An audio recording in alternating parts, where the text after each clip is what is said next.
Hi, I'm FUNnBEER. I've been brewing beer and having fun doing it for over 20 years. Today I'll guide you step by step through brewing your very own Black IPA. We'll cover all the equipment and ingredients you'll need to craft a 5-gallon batch so you can follow along and enjoy the fun in beer making. Don't forget to like and subscribe.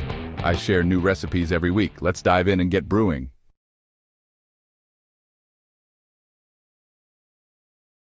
A Black IPA, also known as a Cascadian dark ale, is a bold and complex beer that combines the roasted malt character of a stout with the hop-forward bitterness of an IPA. Despite its dark appearance, this style maintains a crisp, hoppy profile with notes of citrus, pine, and resin from American hops, balanced by subtle chocolate and coffee undertones from the roasted malts. Unlike traditional stouts or porters, a Black IPA has a lighter body and a clean finish, making it a unique fusion of dark and hoppy flavors.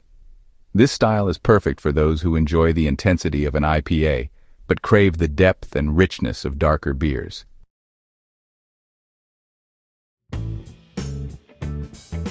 First, we will start with the essential equipment you'll need to get started brewing.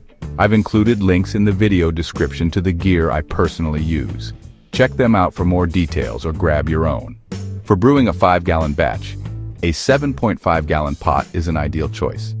This size provides ample space to handle the vigorous boil without risking messy boilovers, ensuring a smoother brewing process. The pot I recommend, linked below, is a game changer for homebrewers. It features a built-in thermometer, allowing you to monitor the temperature precisely throughout your brewing session. Additionally, it comes equipped with a convenient nozzle, making it effortless to transfer your wort to the fermenter while minimizing spills and oxidation. Investing in a quality brewing pot like this one enhances efficiency and helps produce consistent, high-quality beer. Next, you'll need a fermenting bucket slightly larger than 5 gallons to accommodate your brew and allow room for fermentation activity. The fermenting bucket linked below is an excellent choice. It features pre-drawn gallon markings, making it incredibly convenient to measure and monitor your liquid levels accurately. This larger capacity ensures there's enough headspace to handle the foam and carbonation created during fermentation, reducing the risk of spills or overflow. A well-designed fermenting bucket like this simplifies the brewing process and helps you maintain precision in your craft. Next, you'll need an airlock and a carboy bung, both essential tools for the fermentation process.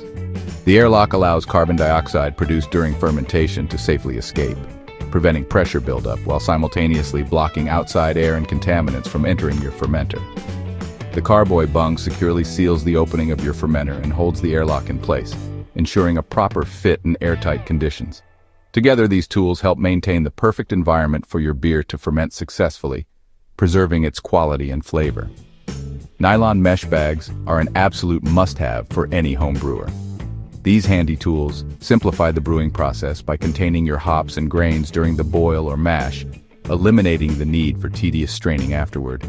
By using mesh bags, you can easily remove spent hops and grains from the wort, keeping your brew clean and reducing the risk of clogging your equipment. They're reusable, easy to clean, and come in various sizes to fit different brewing needs, making them an indispensable part of your brewing toolkit. A big-ass spoon is an absolute must for brewing.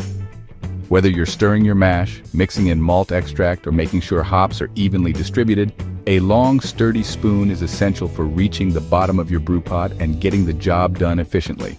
Opt for one made of stainless steel or food-grade plastic to avoid unwanted reactions with your ingredients. Trust me, having the right spoon makes the whole process smoother, and your arms will thank you for the extra leverage. Sanitizer is absolutely non-negotiable in brewing. Proper sanitation is crucial to ensure the success of your batch, as even the smallest contamination can ruin all your hard work. You'll need to sanitize everything that comes into contact with your beer after the boil, including fermenters, airlocks, utensils, and tubing. By keeping your equipment meticulously clean, you minimize the risk of introducing unwanted bacteria or wild yeast that could spoil your beer.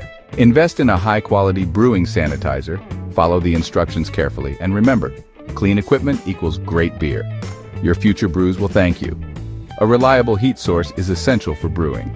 While your kitchen stove can get the job done, I highly recommend investing in an outdoor propane burner. These burners offer superior heat control, allowing you to reach a rolling boil quickly and maintain consistent temperatures throughout the brewing process. An outdoor burner also keeps your kitchen free for other tasks, prevents lingering brewing smells indoors, and gives you more space to work with larger pots.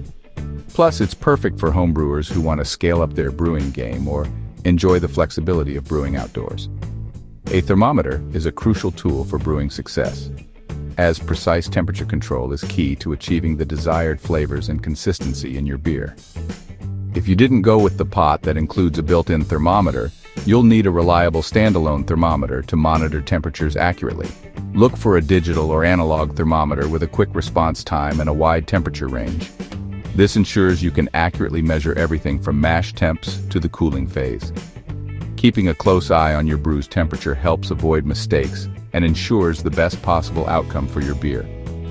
A siphon is essential for smoothly transferring the liquid from your brew pot to the fermenting bucket. When working with 5 gallons of wort, it can be heavy and awkward to manage without a siphon, which allows you to move the liquid safely and efficiently without disturbing the sediment or risking spills. A good siphon typically includes a siphon tube and a racking cane, making the process easier and cleaner. This tool is especially important for minimizing exposure to oxygen, which could affect the quality of your beer. With a siphon, you'll be able to transfer your wort with ease, ensuring a smooth brewing process. A hydrometer is a great tool to have, even though it's not absolutely necessary. It measures the specific gravity of your wort before and after fermentation, allowing you to calculate the alcohol percentage, ABV, of your beer. While it might not be essential for brewing, having a hydrometer gives you the precision to track the fermentation process and ensures your beer is ready to drink at the perfect time. Plus, trust me, when people sample your brew, the first question they'll ask is, "What's the alcohol percentage?" A hydrometer helps you answer confidently. A wort chiller is a game changer, though not strictly mandatory for home brewing. It significantly speeds up the cooling process, helping you bring your wort down to the ideal temperature much faster than waiting for it to cool naturally. This is crucial because pitching yeast at the correct temperature ensures healthy fermentation and prevents contamination from prolonged exposure to warm wort. A wort chiller works by circulating cold water through copper or stainless steel coils that are immersed in the hot wort, efficiently transferring heat away. It's especially helpful for avoiding the risk of bacteria or wild yeast getting into your beer during the cooling phase, ultimately improving your beer's quality and reducing the chance of spoilage. Now let's talk ingredients. The basic ingredients for brewing your own beer include malt, usually malt extract or grains, hops, yeast, and water. You can find everything you need at your local homebrew store. Just search homebrew store near me to find a nearby supplier. These stores often offer a wide selection of brewing ingredients along with helpful advice from experienced brewers. Alternatively, you can order your ingredients online for added convenience. Online shops often have an even broader selection and allow you to explore different malts, hops, and yeasts from around the world. Whether you choose to shop locally or online, make sure to pick up the freshest ingredients for the best brewing results. For the flavoring grains and malts, you'll need a variety of ingredients that will contribute to the color, flavor, and body of your beer. These grains and malts will be the foundation for your beer's flavor profile. For this recipe, you will need 13 pounds of 2-row malt, 12 ounces Crystal 60L, 8 ounces Carafa Special II, 8 ounces pale chocolate, 8 ounces Victory. For the hops, you'll need a selection that matches the style of beer you're brewing. Hops contribute bitterness, flavor, and aroma, and they play a key role in balancing the sweetness of the malt. Here's what you'll typically need for this batch. 1.5 ounces Magnum hops, 2.5 ounces Cascade hops, 2 ounces Centennial hops, 1 ounce Simcoe hops. For the yeast, you'll need to choose a strain that complements the style of beer you're brewing. Yeast is responsible for fermenting the sugars in the wort and producing alcohol, carbon dioxide, and various flavor compounds. For this batch, we will be using a California yeast. Additionally, you'll need a clarifier to help ensure your beer is clear and free from unwanted sediment. Clarifiers help to remove suspended particles, yeast, and proteins that can cause haze or cloudiness in the final product. We will be using Whirloc tablets. Just 1 tablet.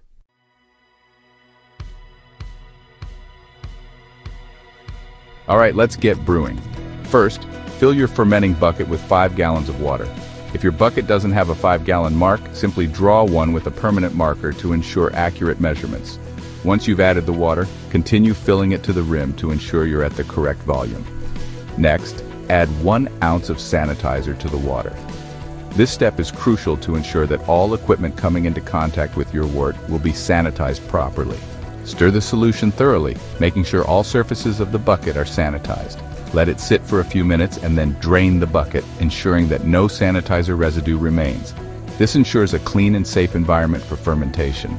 Now, if you're using liquid yeast, remove it from the fridge and allow it to warm to room temperature for about 15-30 minutes. This step helps activate the yeast as it performs best at fermentation temperatures and will be more likely to start working vigorously once pitched into the wort. For dry yeast, simply follow the rehydration instructions on the packet. Typically, you'll dissolve the dry yeast in a small amount of water, usually around 100 to 105 degrees Fahrenheit or 37 to 40 degrees Celsius, for about 10-15 minutes before adding it to the wort. This helps rehydrate the yeast and gets it ready to ferment. Make sure not to use water that's too hot, as it can damage the yeast. Next, add 2 to 3 gallons of clean water to your pot, depending on the size of your batch.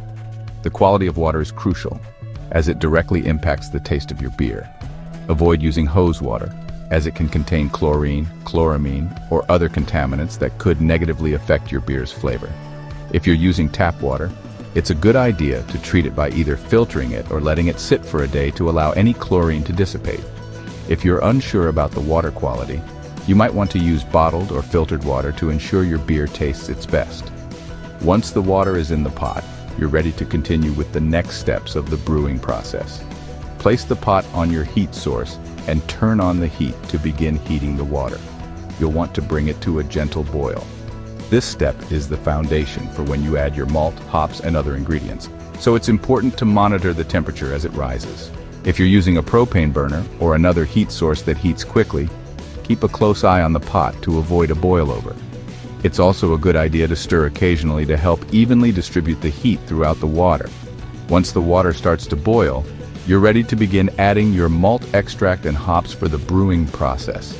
Now place all your flavoring grains and malt into a large nylon mesh bag. This will make it much easier to handle and strain out the grains later in the brewing process. The mesh bag will allow the water to pass through and extract the flavors, sugars, and color from the grains, while keeping the solid grains contained. Secure the bag with a knot or drawstring to prevent it from floating around in the pot.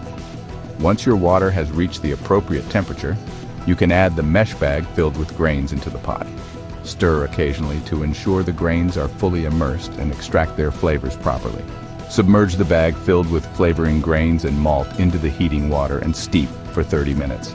Make sure the bag is fully submerged but doesn't touch the bottom of the pot, as direct contact could result in scorching the grains. To help with this, you can suspend the bag using a spoon or a hook, ensuring it stays in the water without resting on the pot's surface. During the steeping process, stir occasionally to ensure the grains are evenly soaked. This will help extract the desired flavors, color, and sweetness from the malt. After 30 minutes, you'll be ready to remove the bag and move on to the next step in your brewing process. If the water temperature reaches 170 degrees Fahrenheit, 77 degrees Celsius, try to maintain it throughout the steeping process. 170 degrees Fahrenheit is the ideal temperature for steeping most flavoring grains and malts, as it helps extract the right flavors without over-extracting tannins, which could result in undesirable astringency. If the water temperature rises above 170 degrees Fahrenheit, 77 degrees Celsius, reduce the heat or turn it off completely to avoid over-extracting tannins from the grains, which could lead to an unpleasant bitterness. Once you've adjusted the heat, let the grains continue to steep until the full 30 minutes have passed. During this time, keep an eye on the temperature to ensure it stays within the optimal range. If necessary, you can remove the pot from the heat source for a brief period to allow the temperature to settle before resuming the steep. Once the 30 minutes are up, you can move on to the next steps in your brewing process, such as removing the grain bag and bringing the wort to a boil. Once the 30-minute steeping time is up, remove the grain bag from the pot and let it drain into the pot, making sure to extract as much liquid as possible. After that, bring the water to a boil. Stay close to your pot during this stage, as the wort will begin to foam as it heats up. Be prepared to adjust the heat to prevent a boil-over.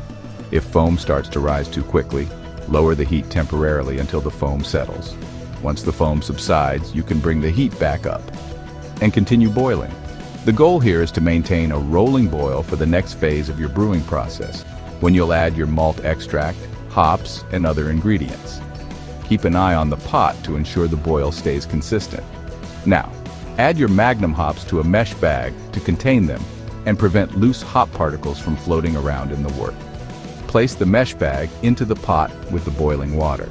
This hop addition will provide bitterness to balance the sweetness of the malt. Once the hops are in, start your timer for a 60-minute boil. This is the primary boiling phase, where you'll add other hops and ingredients at specific intervals. Keep an eye on the boil, adjust the heat as necessary to maintain a steady rolling boil, and be ready for the next hop additions and other steps as the timer progresses. During the boil, sanitize everything that will come in contact with the beer after cooling to prevent contamination. This includes the fermenting bucket, airlocks, thermometer, hydrometer, spoons, and any other utensils you'll use during the fermentation process. A quick tip is to use the sanitizing solution from step 1, the water and sanitizer mixture, for this purpose. Just make sure to thoroughly sanitize all these items and set them aside, ensuring they stay clean and ready for use once the wort is cooled. Keeping your tools and equipment sanitized is crucial to avoid any unwanted bacteria or wild yeast that could ruin your batch. With 20 minutes left in the boil, carefully remove your immersion wort chiller from the sanitizing solution. Rinse it thoroughly with clean water to remove any residual sanitizer. Once it's rinsed, add the wort chiller to the boiling wort. By placing the chiller in the pot during the last 20 minutes of the boil, you'll help sanitize it further and ensure it's fully prepared for cooling the wort after the boil is complete. Make sure the chiller is submerged and positioned so that it can efficiently cool the wort later on, and keep an eye on the boil to finish out your brewing process. With 10 minutes left in the boil, measure out and add your 1 ounce of Cascade hops and 1 ounce of Centennial hops to a mesh bag to contain them and prevent any hop particles from lingering in the wort. Place the hop-filled mesh bag into the pot, allowing the hops to impart their aroma and flavor during the remainder of the boiling. With 1 minute left in the boil, measure out and add 1 ounce of Cascade hops to a mesh bag to prevent particles from lingering in the wort. Carefully add the hop-filled mesh bag to the boiling wort. This late addition enhances the beer's aroma and flavor profile without significantly increasing its bitterness. After the 60-minute boil timer concludes, follow these steps to ensure the next stage of your brewing process goes smoothly. Immediately turn off the heat source to stop the boiling process. This will prevent overboiling and help bring the temperature down quickly. Carefully remove your hop bags from the pot. Gently squeeze out any remaining wort from the bags, being careful not to burn yourself as the wort is still hot. Discard the hop bags. Add your Whirloc Clarifier tablet to the wort. This will help coagulate proteins and other particles, making it easier to clarify the wort later on. Stir gently to dissolve the tablet and help it mix evenly into the wort.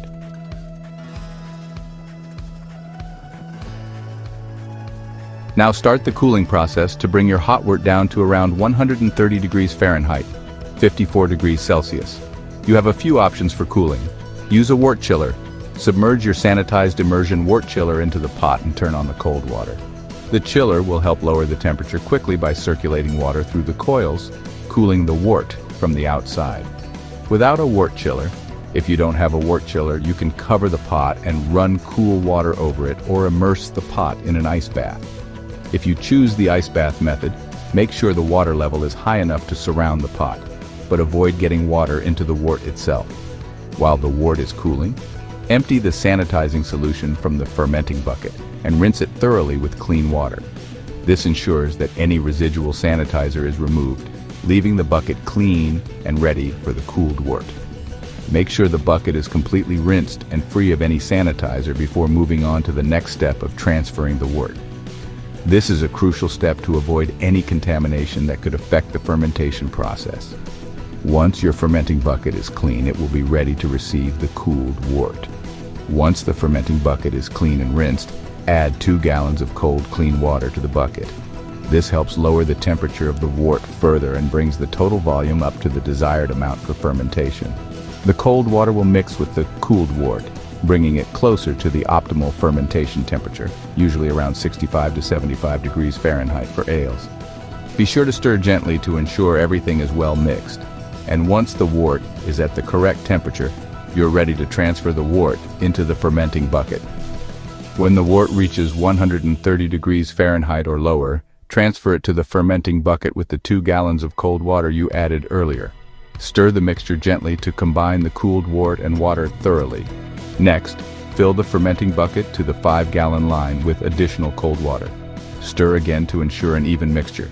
After this, cover the fermenting bucket with the lid and allow the wort to cool further until it reaches the ideal fermentation temperature range of 70 to 80 degrees Fahrenheit. This may take some time depending on the ambient temperature.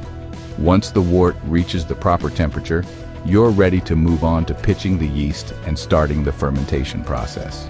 Once the wort has cooled to 70 to 80 degrees Fahrenheit, take a sample using a sanitized hydrometer to measure the specific gravity. This reading will help you determine the potential alcohol content of your beer once fermentation is complete. Important note: do not return the sample back to the wort after taking the hydrometer reading. This helps prevent any contamination from entering the fermenting wort. You can discard the sample or save it for a small taste test if you're feeling adventurous. After you've taken the reading, you're ready to pitch the yeast and begin fermentation. Now it's time to pitch the yeast. Add your California ale yeast to the cooled wort in the fermenting bucket. If you're using liquid yeast, simply pour it directly into the wort. For dry yeast, sprinkle it evenly across the surface of the wort. There's no need to stir the yeast in immediately, as the yeast will naturally begin to hydrate and sink into the wort. Make sure to secure the lid on the fermenting bucket and insert the airlock. Your yeast is now ready to start the fermentation process. Place the fermenting bucket in a cool, dark area where the temperature is consistent and within the ideal fermentation range for your yeast, usually between 65 to 75 degrees Fahrenheit. Keep an eye on it over the next few days to observe the fermentation activity. Store your fermenter in a cool, dark place where the room temperature stays between 60 to 70 degrees Fahrenheit. This is the ideal temperature range for the fermentation of most brews, allowing the yeast to work efficiently without stressing or producing off flavors.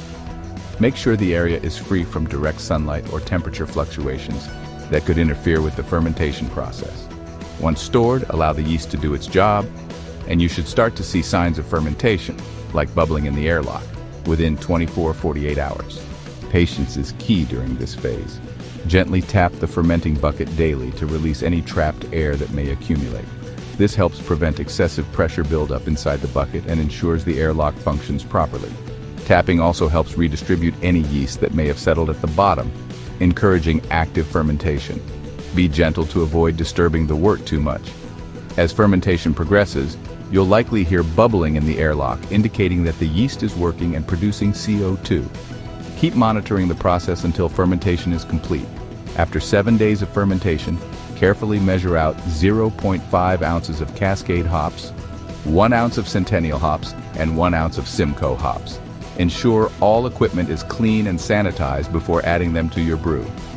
This dry hopping step enhances the beer's aroma, bringing out bright citrus, pine, and floral notes without adding bitterness. After 14 days, which includes 7 days of fermentation and 7 days of settling, your beer should be ready to be bottled or kegged. By this point, the fermentation process is complete, and the yeast has had time to settle at the bottom of the fermenter. Before bottling or kegging, you can take a final hydrometer reading to confirm that fermentation has finished and the specific gravity is stable. When you're ready to bottle or keg, be sure to sanitize all equipment that will come into contact with the beer, such as bottles, caps, or kegs, to avoid any contamination. Enjoy the final steps of your brewing process. Your homemade beer is almost ready to drink.